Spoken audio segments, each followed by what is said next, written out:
Hi నమస్కారం అందరికీ. అందరూ ఎలాగున్నారు? అందరూ బాగుండాలి, అందులో నేనుండాలి. Welcome to my channel stories by Velakanti. నేను చెప్పే ఈ స్టోరీ డెవిల్ స్కూల్స్, అదే దయ్యాల బడికి పార్ట్ 2 అండి. ఈ పార్ట్ 2 స్టోరీ మీకు అర్థం అవ్వాలనుకుంటే మొదట పార్ట్ 1 వినండి. అది వింటేనే మీకు ఈ పార్ట్ 2 అర్థమవుతుంది. పార్ట్ 1కి సంబంధించిన లింక్ క్రింద ఉన్న డిస్క్రిప్షన్లో పెట్టాను, ఒకసారి వెళ్ళి చెక్ చేయండి. ఇక స్టోరీలోకి వెళ్దామా? వాసుదేవ్ ప్రిన్సిపాల్ ఇచ్చిన చిరునామాలను తీసుకొని తను చేయాల్సిన పని తాను మొదలుపెట్టాడు.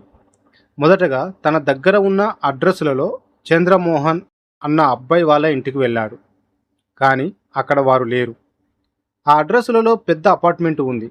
వాకప్ చేయగా ఎప్పుడో 30 ఏళ్ల క్రితం ఆ స్థలాన్ని వేరే వాళ్లకు అమ్మేశారని, వాళ్ళు ఒక 5-6 ఏళ్ల క్రితం స్థలాన్ని డెవలప్మెంట్కి ఇచ్చి అపార్ట్మెంట్ కట్టారని తెలిసింది.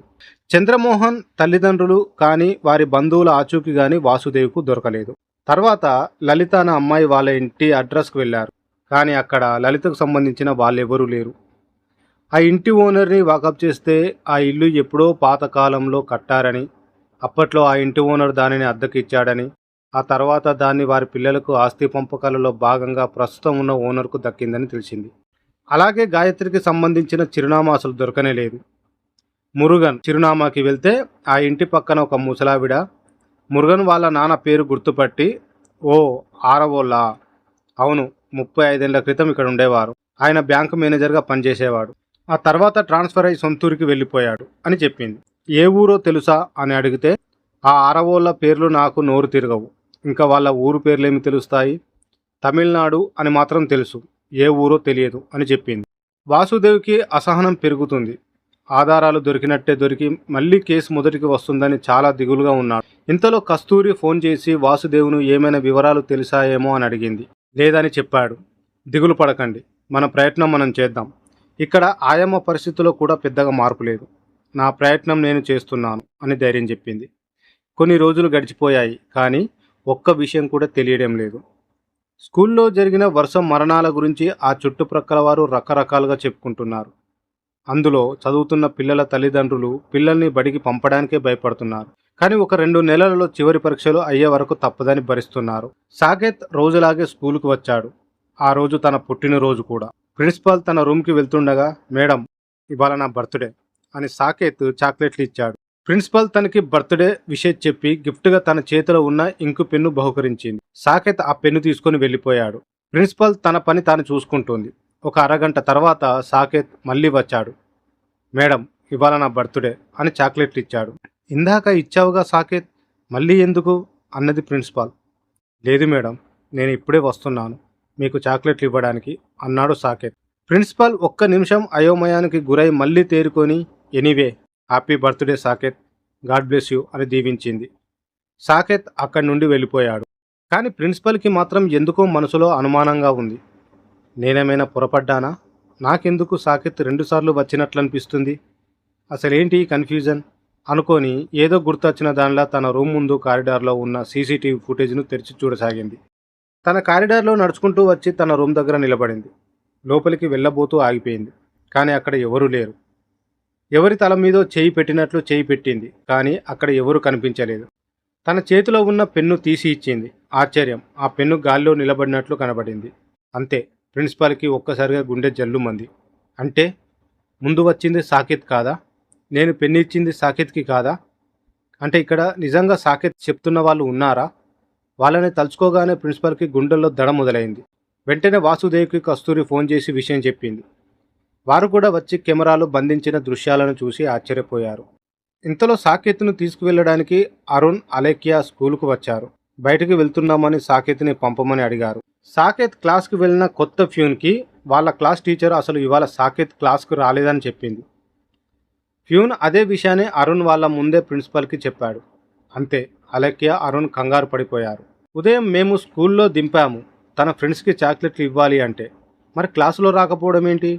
సాకేత్ ఎక్కడికి వెళ్ళాడు అని అలేఖ్య కంగారు పడుతూ అరుస్తుంది. కంగారు పడకండి, స్కూల్లోనే ఉండి ఉంటాడు.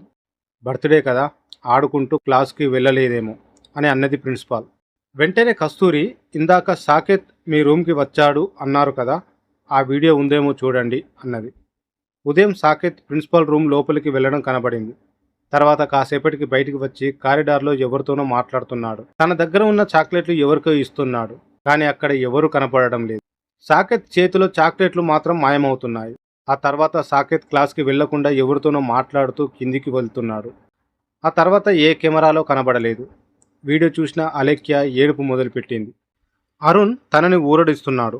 వాసుదేవ్ వారితో కంగారు పడకండి, ఇక్కడే ఎక్కడో ఉండి ఉంటాడు. స్కూల్ గేట్ అయితే దాటలేదని తెలుస్తుంది, కాబట్టి అందరం కలిసి వెతుకుతాం అని చెప్పి అందరినీ తీసుకుని సాకేత్ వెళ్ళిన దిశగా వెళ్ళాడు. అన్ని రూములు వెతకసాగారు. అలేఖ్య సాకేత్ సాకేత్ అని అరుస్తుంది. కానీ సాకేత్ ఎక్కడా కనబడట్లేదు. స్కూలు వెనుక వైపుకు వెళ్లారు. అనుమానం వచ్చి బావి దగ్గర చూశారు. కానీ అక్కడ ఎవరూ లేరు. ఇంకొంచెం ముందుకు వెళ్తుంటే ఒక పాడుబడ్డ గది కనబడింది. ఆ గది ఏమిటి అని అడిగాడు వాసుదేవ్. ఇది స్టోర్ రూమ్ లాంటిది. పాత విరిగిపోయిన బల్లలు, కుర్చీలు అన్నీ ఈ రూమ్లో పడేస్తాం. ఈ రూమ్ని పెద్దగా వాడం, ఏవైనా సామాన్లు పెట్టడానికి తప్ప. ఇక్కడ ఉండే అవకాశం లేదు. దీనికి తాళం వేసి ఉంది అన్నది ప్రిన్సిపాల్. ఒకసారి తెరిపించండి, లోపల ఒకసారి చూడాలి అన్నాడు వాసుదేవ్. వాచ్మెన్ని పిలిచి స్టోర్ రూమ్ తాళాలు తెప్పించి డోర్ తెరిచింది. లోపల అంతా చీకటిగా ఉంది. వాచ్మెన్ లైట్ స్విచ్ ఆన్ చేశాడు. ఆశ్చర్యం, లోపల అంతా బెలూన్లతో కాగితాలతో డెకరేట్ చేసి ఉంది. గోడ మీద రంగురంగు కాగితాలతో happy birthday Saketh and Srinu అని వ్రాసి ఉంది. అది చూసిన అలేఖ్య సాకేత్ ఇక్కడే ఉన్నాడని, సాకేత్ సాకేత్ ఎక్కడున్నావురా అని పిచ్చిదానిలో అరవసాగింది. వెనకాల నుండి ఎవరో కుర్చీలను తోసుకుంటూ వస్తున్న శబ్దమైంది. అందరూ వెనక్కి తిరిగి చూశారు.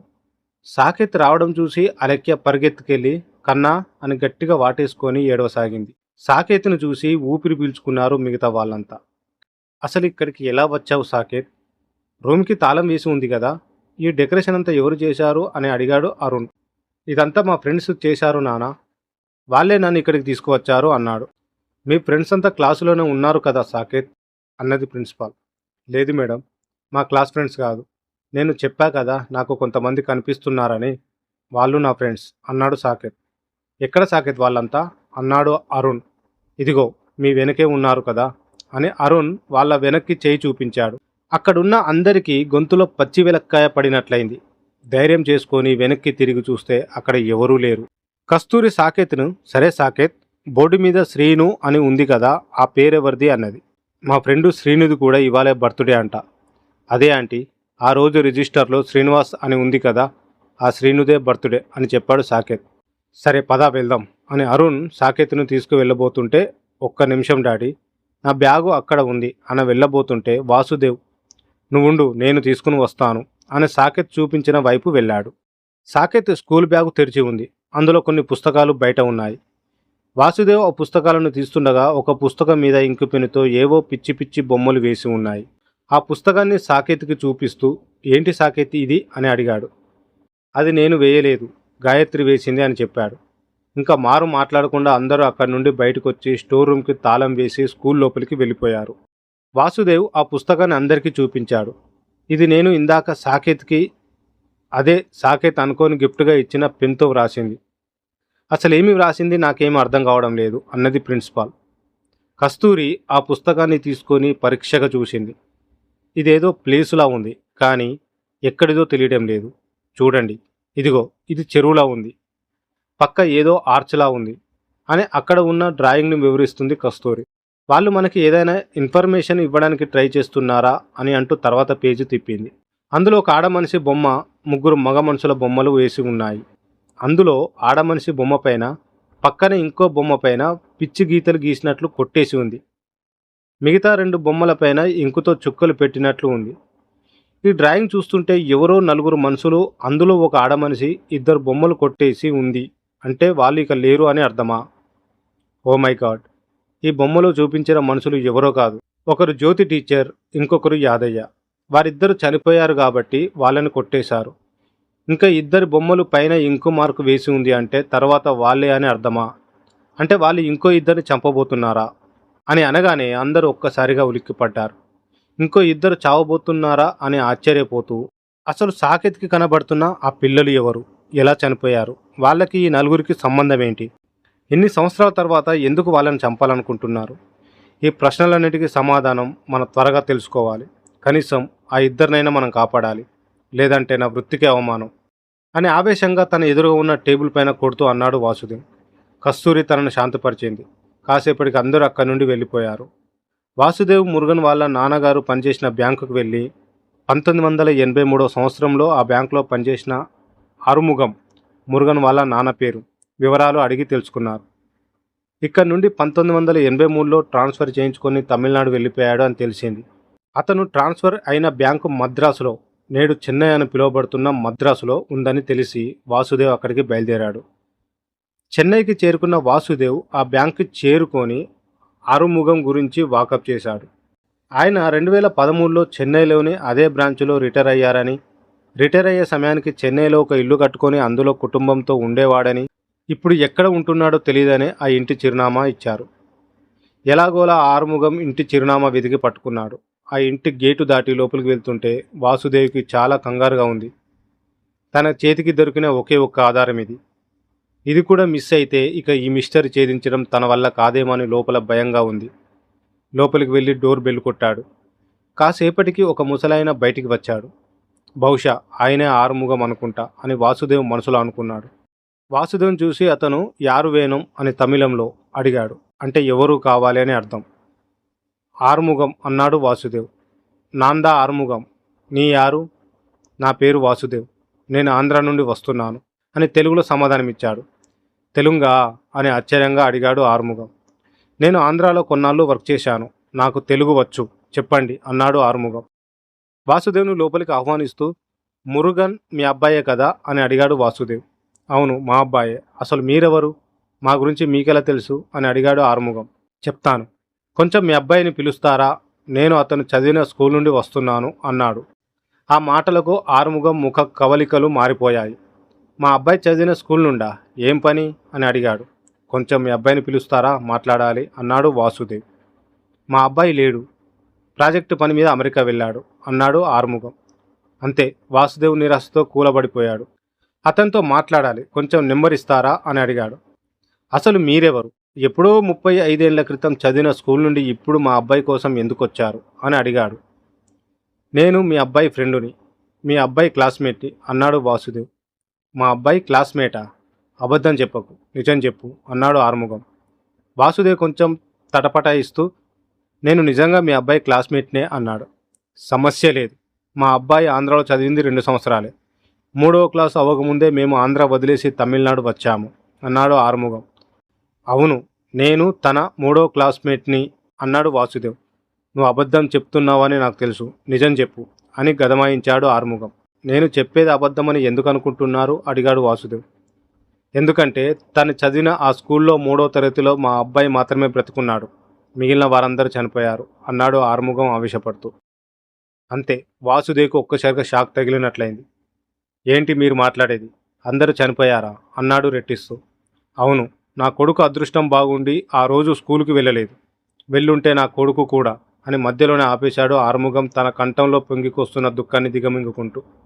ఇప్పుడైనా నిజం చెప్పు, ఎవరు నువ్వు అని ప్రశ్నించాడు ఆరుముగం. వాసుదేవ్ ఇక నిజం దాచకుండా ఆరుముగానికి జరిగింది మొత్తం చెప్పాడు. వాసుదేవ్ చెప్పిన విషయాలు విని ఆశ్చర్యపోయాడు ఆరుముగం. అంకుల్, ఈ మిస్టరీని ఛేదించడానికి మాకున్న ఒకే ఒక్క ఆశ మురుగన్ మాత్రమే, అందుకే అతన్ని వెతుకుతూ ఇక్కడి దాకా వచ్చాను అని చెప్పాడు వాసుదేవ్.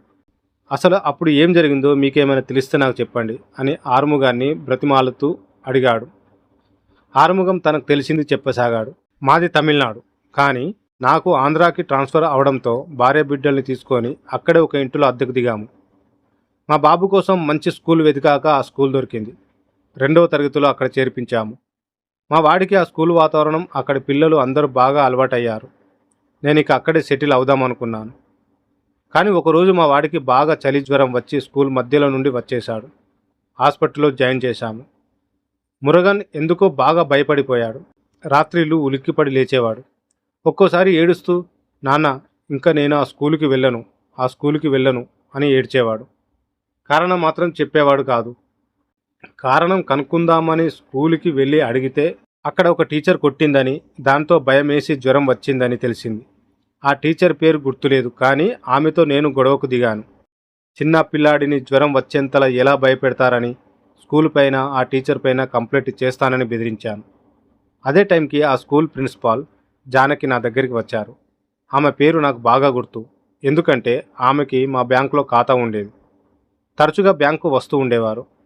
ఆమె చెప్పబట్టే మురుగన్ని ఆ స్కూల్లో జాయిన్ చేశాము. జానకమ్మ వచ్చి విషయం తెలుసుకొని ఆ టీచర్ని తిట్టి వారం రోజుల పాటు సస్పెండ్ చేసింది. ఆ టీచర్ తరపున జానకమ్మ నాకు క్షమాపణలు చెప్పి మురుగన్కి ఇక ఏ ఇబ్బంది ఉండదు, స్కూలుకు పంపించమని బ్రతిమాలింది. ఆ మేడం మీద నమ్మకంతో రేపటి నుండి స్కూలుకి పంపిస్తానని మాట ఇచ్చి ఇంటికొచ్చి మా వాడికి చెప్పాను.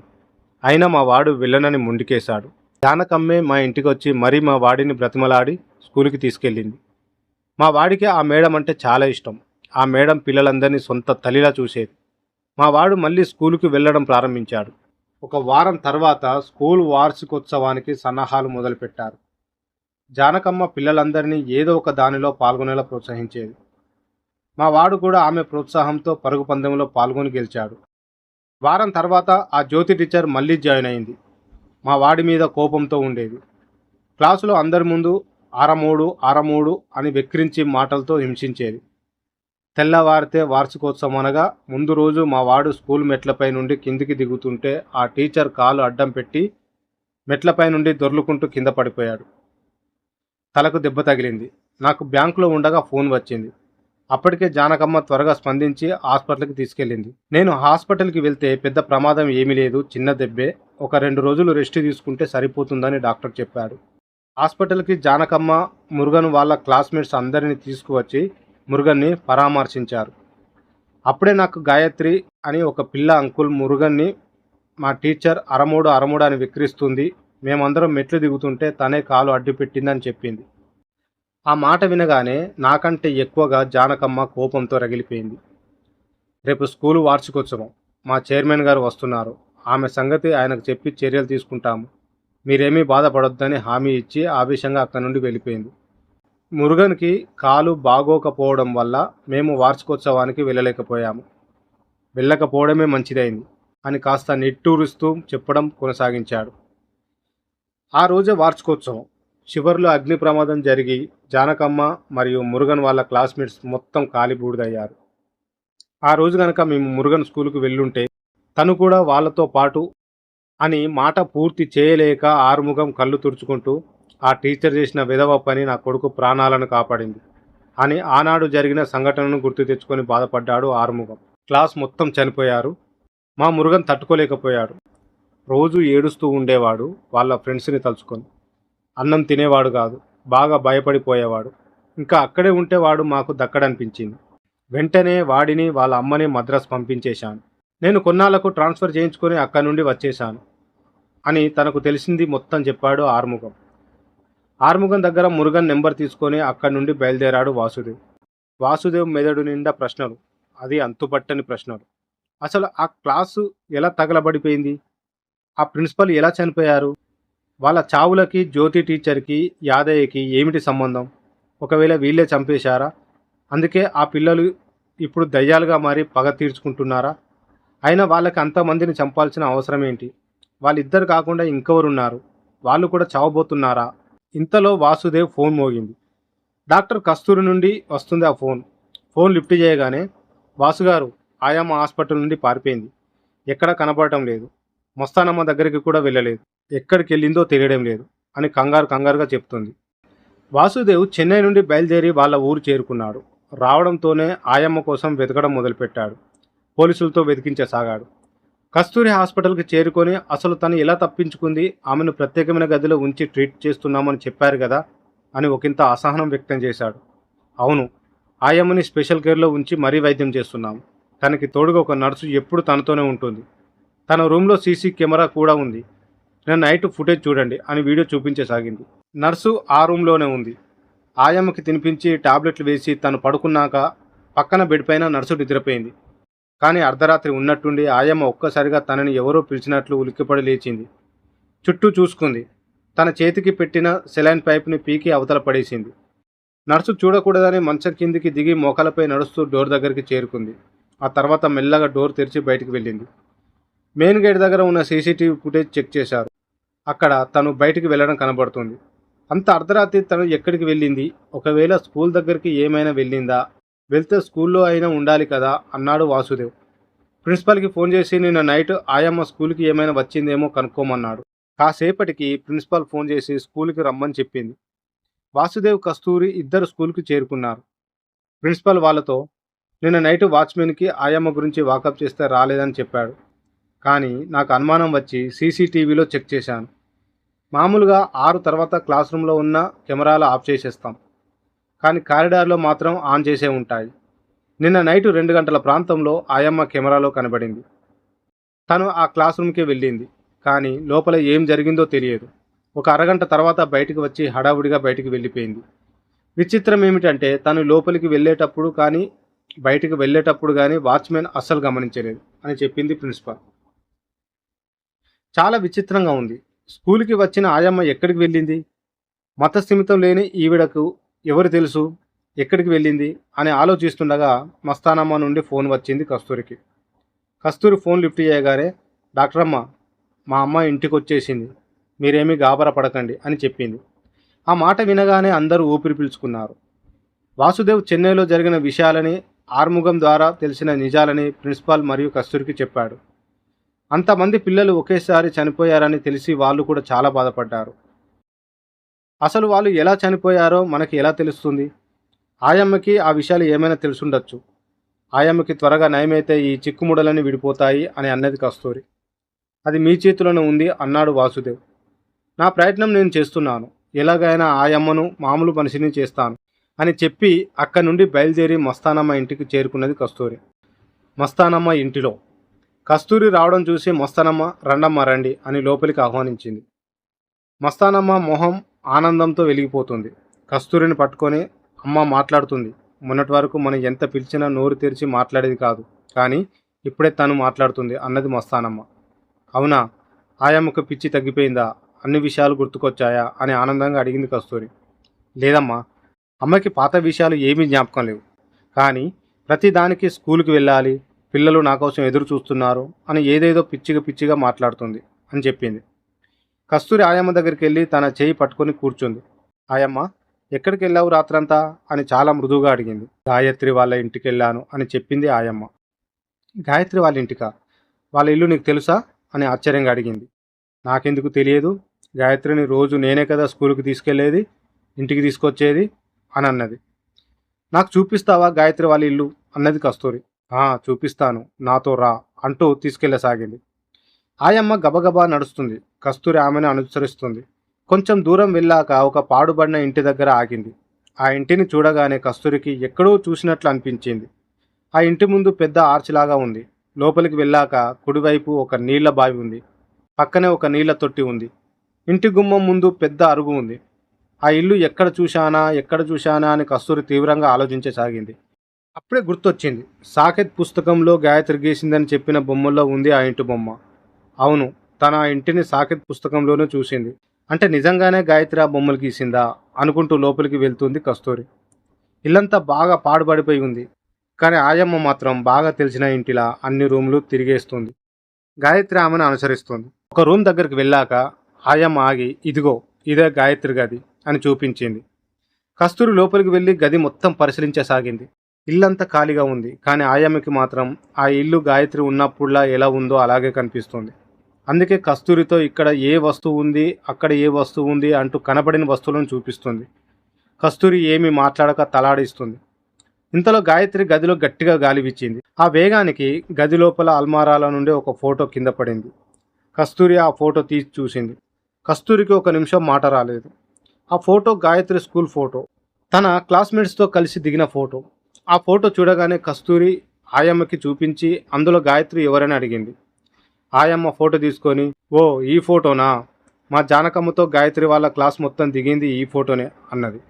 మొత్తం 45 మంది పిల్లలు, మధ్యలో ఒక ఆడమనిషి, ఆవిడే జానకమ్మ అని ఆయమ్మ చెప్పాక తెలిసింది. ఆయమ్మ ఒక్కొక్కరిని చూపిస్తూ వాళ్ళ పేర్లు చెప్తుంది. ఇంతమంది పిల్లలు, ఇంత చిన్న పిల్లలు అన్యాయంగా చనిపోయారా అని బాధపడింది. తనకు తెలియకుండానే తన కళ్ళ వెంట కన్నీళ్లు రాగసాగాయి. ఇంతలో ఆయమ్మ, ఇదిగో గాయత్రి వచ్చింది అని గది బయటికి వెళ్ళింది. కస్తూరి కంగారు పడి ఆయమ్మ వెనకే గది బయటకొచ్చి చూసింది. ఆశ్చర్యం, కస్తూరికి కూడా అక్కడ గాయత్రి కనబడుతుంది. గాయత్రి తననే చూస్తుంది. కస్తూరి గుండె వేగంగా కొట్టుకుంటుంది. అప్రయత్నంగానే గాయత్రి అని పిలిచింది.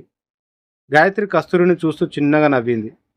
తన కలగంటుందా, నిజంగానే గాయత్రి కనబడుతుందా అని కాసేపు కస్తూరికి ఏమీ అర్థం కాలేదు. ఆయమ్మ మాత్రం ఏదో రోజు చూస్తున్న దానిలా గాయత్రిని పలకరిస్తూ మాట్లాడుతుంది. కస్తూరి ధైర్యం తెచ్చుకొని గాయత్రిని సమీపించింది. కానీ కస్తూరి చూస్తుండగానే గాయత్రి మాయమైపోయింది. కస్తూరి ఇక అక్కడ ఉండలేక ఆయమ్మను తీసుకొని హాస్పిటల్కి వెళ్ళిపోయింది. పోలీస్ స్టేషన్లో వాసుదేవ్ మురుగన్ నెంబర్కి ప్రయత్నిస్తున్నాడు. కానీ ఫోన్ లిఫ్ట్ చేయడం లేదు. ఎన్నిసార్లు ప్రయత్నించినా ఫోన్ లిఫ్ట్ చేయలేదు. వాసుదేవ్లో అసహనం పెరిగి ఫోన్ని టేబుల్ పైన పడేశాడు. కొంతసేపటికి ఏదో ఇంటర్నేషనల్ నెంబర్ నుండి కాల్ వస్తుంది. ఫోన్ లిఫ్ట్ చేయగానే మురుగన్ అని అడిగాడు Vasudev. Yes, who is this అని అవతల వైపు నుండి మురుగన్ గొంతు. నేను మీరు ఆంధ్రాలో చదివిన స్కూల్ నుండి మాట్లాడుతున్నాను అన్నాడు వాసుదేవ్. ఆంధ్రానా? ఎనకు తెలుగు తెలియదు, నాకు తెలుగు తెలియదు అని అన్నాడు మురుగన్. వాసుదేవ్ తనతో ఇంగ్లీష్లో మాట్లాడడం ప్రారంభించాడు. తను ఎవరు ఎందుకు ఫోన్ చేశాడో మొత్తం వివరించాడు. అది ఎప్పుడో 3వ క్లాసులో జరిగిన సంఘటన, నాకు పెద్దగా గుర్తులేదు అన్నాడు మురుగన్. గుర్తు తెచ్చుకోమని బ్రతిమలాడాడు వాసుదేవ్. అసలు ఎందుకు ఇప్పుడు ఇదంతా అని అడిగాడు మురుగన్. మీ క్లాసులో నువ్వు తప్ప మిగిలిన అందరూ చనిపోయారు. కానీ 35 ఏళ్ల తర్వాత ఈ సంఘటనతో ముడిపడి ఇక్కడ కొన్ని హత్యలు జరుగుతున్నాయి. అవి ఎవరు చేస్తున్నారో, ఎందుకు చేస్తున్నారో తెలియాలంటే అసలు అప్పుడు ఏం జరిగిందో తెలియాలి. మీకు తెలిసిన విషయాలు చెప్పండి అని ఇంగ్లీషులో అడిగాడు వాసుదేవ్. మురుగన్ కాస్త ఆలోచించి, అప్పుడు నాకు ఒక 7 సంవత్సరాలు ఉంటాయి. మా నాన్న ఉద్యోగరీత్యా ఆంధ్రాకి వెళ్ళాం. నన్ను ఆ స్కూల్లో జాయిన్ చేశారు. అక్కడ అంతా మంచిగా ఉండేది, అందరూ మంచివాళ్ళు. ఆ స్కూల్ ప్రిన్సిపల్ చాలా మంచి ఆవిడ. నాకు తెలుగు రాకపోతే ఆమె నాకు తెలుగు నేర్పించేది. పిల్లలందరితో చాలా ప్రేమగా ఉండేది. కానీ అక్కడ జ్యోతి టీచర్ అని ఒక ఆవిడ ఉండేది, చాలా చెడ్డ మనిషి. ఆమెతో పాటు యాదయ్య అని ఒక ప్యూన్ ఉండేవాడు. చైర్మన్ ఇక్కడ ఉండకపోవడం వలన వాళ్ళిద్దరూ కలిసి స్కూల్ని తమ చెప్పు చేతుల్లో పెట్టుకోవాలని ప్రయత్నించేవారు. కానీ మా ప్రిన్సిపల్ వచ్చాక వారి ఆటలు సాగేవి కాదు. ఆ ప్యూన్ గాడు ఒక విధవ, చిన్న పిల్లలతో అసభ్యంగా ప్రవర్తించేవాడు. ఒకరోజు మా క్లాస్ పిల్లలందరం స్కూల్లో దొంగ పోలీస్ ఆట ఆడుకుంటున్నాము. పిల్లలందరం తలా ఒక దిక్కు వెళ్ళి దాక్కున్నాము. నేను స్కూల్ వెనక ఒక స్టోర్ రూమ్లో దాక్కున్నాను. కొంతసేపటికి ఎవరో వచ్చిన అలికిడయింది. చూస్తే ఆ ప్యూన్ మా క్లాస్మేట్ వాసంతిని ఏదో మాయమాటలు చెప్పి స్టోర్ రూమ్ దగ్గరికి తీసుకొని వెళ్ళాడు. లోపలికి వచ్చి తలుపు వేసి వాసంతిని ఒళ్ళంతా తడుముతున్నాడు. వాసంతి భయంతో ఏడుస్తుంది. తన నోరు మూసి అఘాయిత్యానికి పాల్పడబోయాడు. వెంటనే నేను దాక్కున్న చోటు నుండి బయటికి వచ్చి యాదయ్యనే అక్కడ ఉన్న చెక్కతో కొట్టి వాసంతిని తీసుకొని బయటికి పరిగెత్తాను. మాకు ఎదురుగా ఆ జ్యోతి టీచర్ కనబడింది. మేము పరిగెత్తుకొని ఆమె దగ్గరికి వెళ్ళి యాదయ్య చేసిన పాడు పని గురించి చెప్పాము. తను యాదయ్య అంత పని చేశాడా, వాడి సంగతి చెప్తా పదండి అని మమ్మల్ని మళ్ళీ స్టోర్ రూమ్కు తీసుకెళ్ళింది. లోపలికి వెళ్ళి గడియ పెట్టింది. యాదయ్యను సమీపించి, ఏం చేశావో తెలుస్తుందా? కొంచెం ఉంటే వీళ్ళు నీ గురించి స్కూల్ మొత్తం చెప్పేవాళ్ళు. అయినా ఇదేం పాడు బుద్ధిరా? స్కూల్ పిల్లల్ని కెలగొద్దని ఎన్నిసార్లు చెప్పినా వినవా నువ్వు అని యాదయ్యని తిట్టింది. పుట్టుకతో వచ్చిన బుద్ధి మధ్యలో ఎట్టా పోయిద్ది? అయినా నేను మీకు సాయం చేస్తున్నా, మీరు నాకు సాయం చేయాలి ఇలాంటి విషయాలలో అని అన్నాడు యాదయ్య. అందుకేగా వీళ్ళని ఎవరికంట పడకుండా మళ్ళీ నీ దగ్గరికి తీసుకొచ్చింది అన్నది జ్యోతి టీచర్. యాదయ్య నా దగ్గరికి వచ్చి నన్ను ఇష్టం వచ్చినట్లు కొట్టాడు. నేను అరుస్తుంటే ఆ జ్యోతి టీచర్ నా నోరు మూసింది. వాసంతిని పట్టుకొని యాదయ్య రూమ్ చివర బల్లల వెనక్కి తీసుకెళ్లి ఆ అమ్మాయి బట్టలు విప్పి తన మీద అఘాయిత్యం చేశాడు. పాపం ఆ అమ్మాయి నొప్పి తట్టుకోలేక కేకలు పెడుతుంటే వాడు రాక్షసానందం పొందుతున్నాడు. నేను చూడలేక కళ్ళు మూసుకున్నాను. కాసేపటికి ఆ యాదయ్య వచ్చి ఈ విషయం ఎక్కడైనా బయట చెప్పారో మీ ఇద్దరిని చంపేస్తానని బెదిరించాడు. ఆ వయసులో వాడొక రాక్షసుల్లా కనబడ్డాడు మాకు. జ్యోతి టీచర్ నా నోరు మీద చెయ్యి తీసి, మీరు గనక ఇది ఎవరికైనా చెప్తే ఆ పిల్లని నువ్వే అలా చేశావని చెప్తాను. నేను యాదయ్య చూశామని, అందుకే నువ్వు మా ఇద్దరి మీదకి తోస్తున్నావని అందరికీ చెప్తాను. నేను టీచర్ని కాబట్టి నా మాటే నమ్ముతారు అన్నది. నేను వాసంతి భయపడిపోయాము. జీవితంలో అంత భయం మొదటిసారి కలిగింది. ఎవరికి చెప్పమని మమ్మల్ని వదిలేయమని బ్రతిమాలే బయటికి వచ్చేశాము. క్లాసుకి వచ్చాక వాసంతి కడుపు నొప్పితో విలవలాడుతుంటే మా ప్రిన్సిపల్ వాసంతిని ఇంటికి పంపించేసింది. నాకు ఆ సంఘటనతో చాలా భయం వేసింది. ఎవరికైనా చెప్తే నిజంగానే యాదయ్య మమ్మల్ని చంపేస్తాడేమోనని భయపడ్డాను. ఆ తర్వాత నాకు విపరీతమైన జ్వరం వచ్చింది. 2 రోజులు స్కూలుకు వెళ్ళలేదు. తర్వాత మా నాన్న నా ఒంటిపైన దెబ్బలు చూసి అడిగితే జ్యోతి టీచర్ వర్క్ చేయలేదని కొట్టిందని మాత్రమే చెప్పాను. కానీ మా నాన్న స్కూలుకి వెళ్ళి ఆవిడతో గొడవ పెట్టుకున్నాడు. మా ప్రిన్సిపల్ ఆమెను సస్పెండ్ చేసింది. ప్రిన్సిపల్ మా ఇంటికి వచ్చి ఇంకేం భయం లేదని నన్ను స్కూలుకి మళ్ళీ తీసుకెళ్ళింది. కానీ వాసంతి మాత్రం అప్పటి నుండి స్కూలుకు రాలేదు. ఎవరిని అడిగినా తెలియదని చెప్పారు. ఆ తర్వాత కొన్ని రోజులకి రేపు స్కూల్ వార్షికోత్సవం అనగా జ్యోతి టీచర్ నా మీద కోపంతో కాలు అడ్డుపెట్టి నన్ను కింద పడేసింది. నా కాలు ఫ్రాక్చర్ అవ్వడం వలన నేను తర్వాతి రోజు స్కూల్కి ఫంక్షన్కి వెళ్ళలేదు. కానీ ఆ రోజు స్కూల్లో ఏం జరిగిందో నాకు తెలియదు. మా క్లాస్ మొత్తం తగలబడిపోయారు. స్కూల్లో ఏదో అగ్ని ప్రమాదం జరిగింది అని చెప్పారు. నాకు అక్కడ మా క్లాస్మేట్స్ గుర్తుకు వచ్చి ఏడుస్తూ ఉండేవాడిని. నా బాధ చూడలేక నన్ను, అమ్మని మా నాన్న మద్రాస్ పంపించేశాడు. నాకు అంతవరకే తెలుసు అన్నాడు మురుగన్. ఈ సెకండ్ పార్ట్ను ఇంతటితో ముగిస్తున్నాను. తిరిగి మనం ఫైనల్ పార్ట్లో కలుసుకుందాం. దయచేసి వీడియో కనుక మీకు నచ్చినట్లయితే ఒక లైక్ చేయండి. అలాగే ఛానల్కు ఎవరైనా కొత్త వారు విజిట్ చేస్తే మాత్రం సబ్స్క్రైబ్ చేయడం మాత్రం మర్చిపోవద్దు. ఉంటాను. బాయ్.